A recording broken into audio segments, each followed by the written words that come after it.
नमस्ते दोस्तों। मित्रों, प्रश्न पत्र 4 की चर्चा हम कर रहे हैं। तो इसका विवरण देखते हुए हमने प्रस्तावना में कृष्ण भक्ति साहित्य क्या है, यानी कृष्ण भक्ति काव्य किस तरह का है, इसको हमने समझकर ले लिया है। तो आज हम इस वीडियो के जरिए कृष्ण काव्य धारा की प्रमुख प्रवृत्तियाँ और उसकी विशेषताओं के ऊपर आज विचार करने वाले हैं। तो कृष्ण काव्य की प्रवृत्तियाँ ये भक्तिकाल के इस इकाई के भक्तिकालीन इकाई के इकाई भक्तिकाल जो है, इसमें ये जो टॉपिक है कृष्ण काव्य की प्रवृत्तियाँ, इसका अध्ययन आज हम कर रहे हैं। तो हिंदी साहित्य का इतिहास में कृष्ण भक्ति काव्य की जो प्रमुख विशेषताएं हैं, देखो, कृष्ण भक्ति संबंधी अनेक संप्रदायों का निर्माण इस काल में हुआ, जैसे माधवाचार्य का द्वैतवाद, विष्णु स्वामी का शुद्धाद्वैतवाद, निम्बार्क का निम्बार्क संप्रदाय, पुष्टि संप्रदाय, चैतन्य गौड़ीय संप्रदाय, गोस्वामी हितव हरिवंश का राधा वल्लभी संप्रदाय, स्वामी हरिदास का सखी संप्रदाय आदि कृष्ण भक्ति संबंधी संप्रदाय प्रचलित हुए हैं। इनमें श्री कृष्ण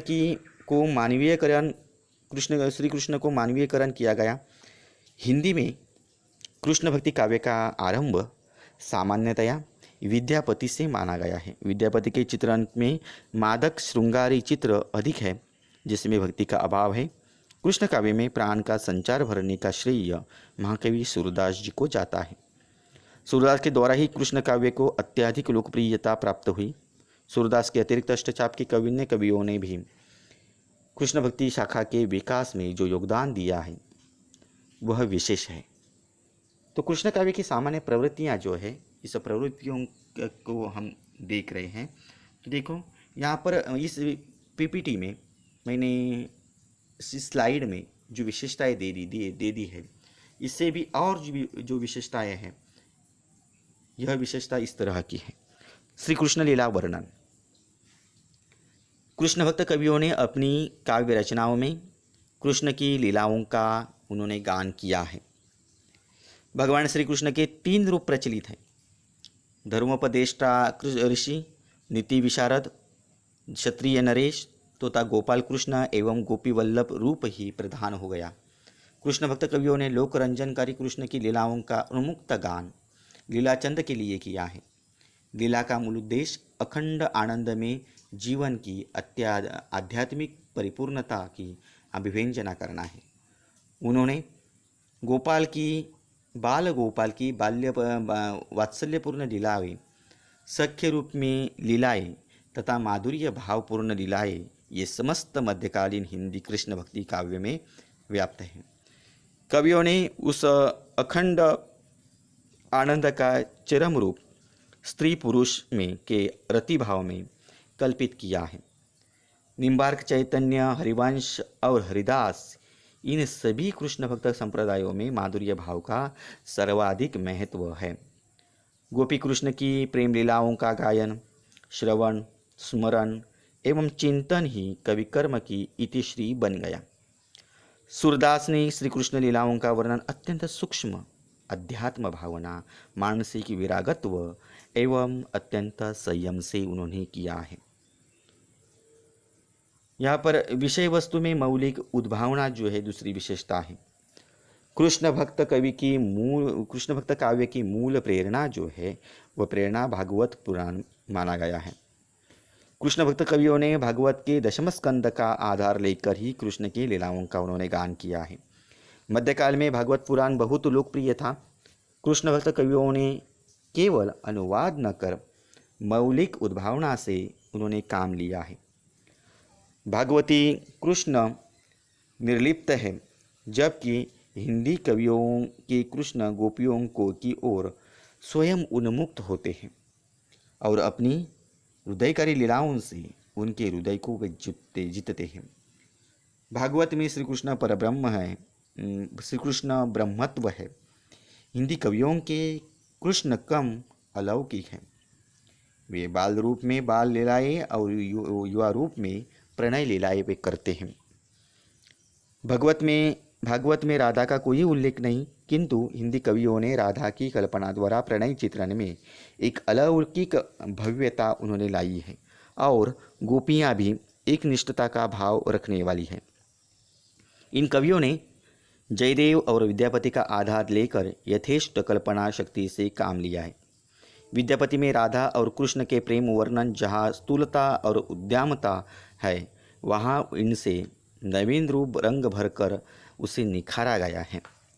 इन्होंने लोक प्रचलित कृष्ण लीलाओं का सदुपयोग करके कृष्ण भक्ति की अभिवृद्धि में एक नवीन योगदान उन्होंने दिया है। अगली विशेषता है सामाजिक पक्ष। सामाजिक पक्ष में देखा जाए तो कृष्ण भक्ति काव्य लीला होते हुए भी तत्कालीन सामाजिक, धार्मिक एवं सांस्कृतिक दशा का यथार्थ वर्णन कृष्ण भक्ति काव्य में मिलता है। शुरू में भागवत के कुछ अन्य प्रसंगों को चुनकर तत्कालीन जीवन की उद्देश्यहीनता एवं इंद्रिय परायणता की आलोचना की है। कलियुग के प्रभाव का वर्णन करते हुए इन कवियों ने वर्णाश्रम, धर्मपतन, सामाजिक कुरीतियाँ और धार्मिक विडंबनाओं का चित्र प्रस्तुत उन्होंने किया है।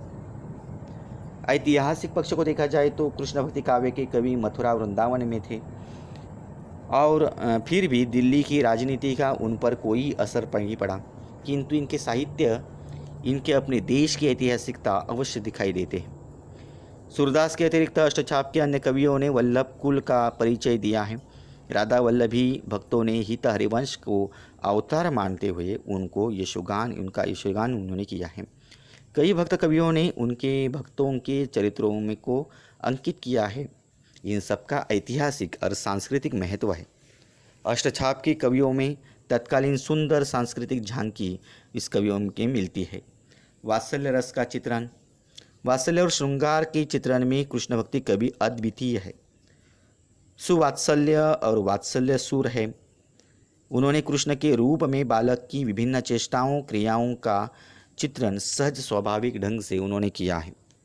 वात्सल्य रस के अंतर्गत जितनी मनोदशाएं, क्रीड़ा तक के विधान हैं, उन सब का हृदयकारी वर्णन कृष्ण भक्त कवियों ने किया है। पात्रेम चरित्र चित्रण में कृष्ण भक्ति काव्य के कवियों ने कृष्ण जीवन के कोमलतम अंशों को अपने काव्य का विषय उन्होंने बनाया है। कृष्ण कथा के नायक श्री कृष्ण में मानव और अति मानव के विरोधी तत्वों का सम्मिश्रण है। इन भक्तों के कृष्ण महाभारत के नीति कुशल, व्यवहारवादी योद्धा कृष्ण न होकर वे है बाल गोपाल तथा सांवले सलोने छलिया कृष्ण के साथ संबंध पात्र नंद यशोदा, गोप गोपी और सखा उद्धव है। कृष्णावतार का उद्देश्य लीला है और इन पात्रों का उद्देश्य है लीला में शामिल होना। राधा रूप रस रूपिणी है, जिसकी चरित्र के दो पक्ष हैं। वास्तव में वह कृष्ण से अभिन्न है, किंतु व्यवहार में उसे कृष्ण प्रेम को उत्तरोत्तर विकसित करने के लिए चित्रित किया गया है।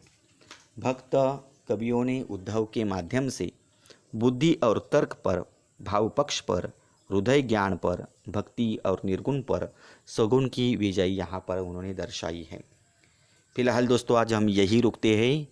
अगले वीडियो के जरिए अगली विशेषताओं को हम देखने वाले हैं। तब तक आज के लिए इतना ही।